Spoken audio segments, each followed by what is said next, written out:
Step right up to the microphone. Okay. I was mainly wondering. That guy stole my hair. Gotta cut it. Your hair. Yeah, well. I got a bit of extra. Don't worry. Moving on. Hit me up later. You can have it. Did I ever know your mom? What? No, just kidding. You know. Ask your question. Please. Wait, no, I have questions now for you. Not guilty. But no, I was wondering. You were talking about how you bought like the Ant-Man helmet and such, and I was thinking like, I don't know why I've never asked this question. Do you guys collect or buy any of your own merch? Do you have an X-Brawn? Do you have a Prowl and Sideburn and such? I have an X-Brawn sitting in my closet somewhere. I need to put it out on display in my office, but no, I have it. Yeah, I thought that was really cool. That was my first action figure. Was it given to you, or did you have to buy it like? I believe. Given to us. I know they would never give anything. I thought things might have been different back Like then. when I worked on the Academy Awards, doing the music for the show, they gave us the privilege of buying the sweatshirt that they were offering that year. Nothing is given away in Hollywood. I have the most coolest action figure out of all of them. And yes, I do own it, and it's signed by everyone in the cast. Oh, wow. Jealous. Don't be jealous. I'd like my $40 now, please. I've always been a collector, so I collect a lot of other stuff as well. But I have one cabinet in my room, away from everything else, and it's all toys of characters that I've gotten to voice or done professionally.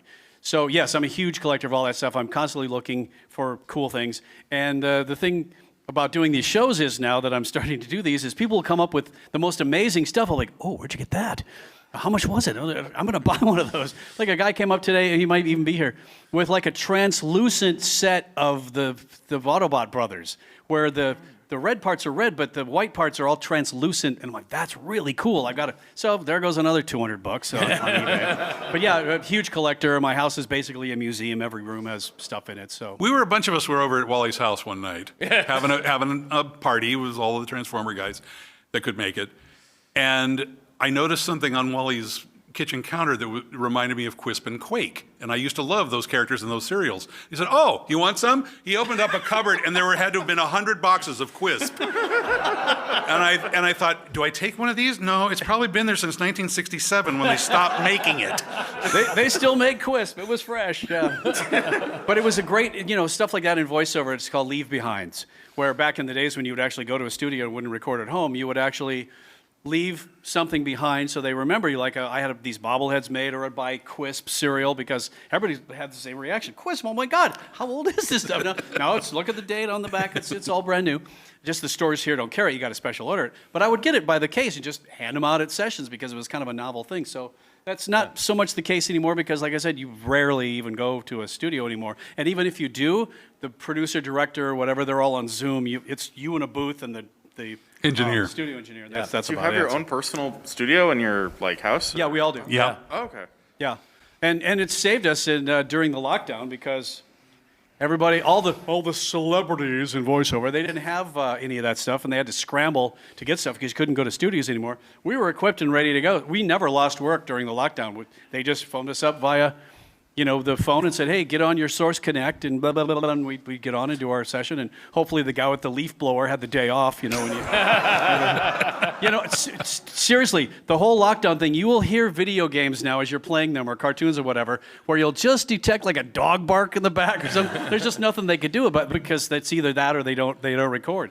But, it's like, especially, Tiger and Bunny, it's like, of course, we recorded those in a studio. But, for example, it's like if you're doing a commercial at home, it's like, have you considered personal hygiene, effects? And please get, from Johnson & Johnson. Doing roofing work or whatever. So it's going to be a couple of years where you're going to be hearing that stuff now that stuff's coming out. So. Can't wait. By the way, we actually get annoyed now when we have to go to studio. Not me. I love it. I prefer it.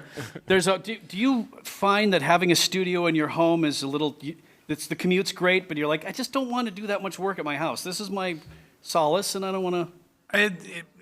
I'll take work wherever I can get it. Yeah. I don't like to have too much work where I have my fun and relaxation, because then I look at that and go, work. So it's convenient, but there's a price. I'd much rather go to a studio, have the engineer worry about the leaf blower guy outside, have them worry about the levels, have them worry about the EQ and all the stuff, than have to have me worry about it. But, it was convenient, but I like work being work and home being home. Fair enough. All right, well. Thank you. All right, tell your mom hi.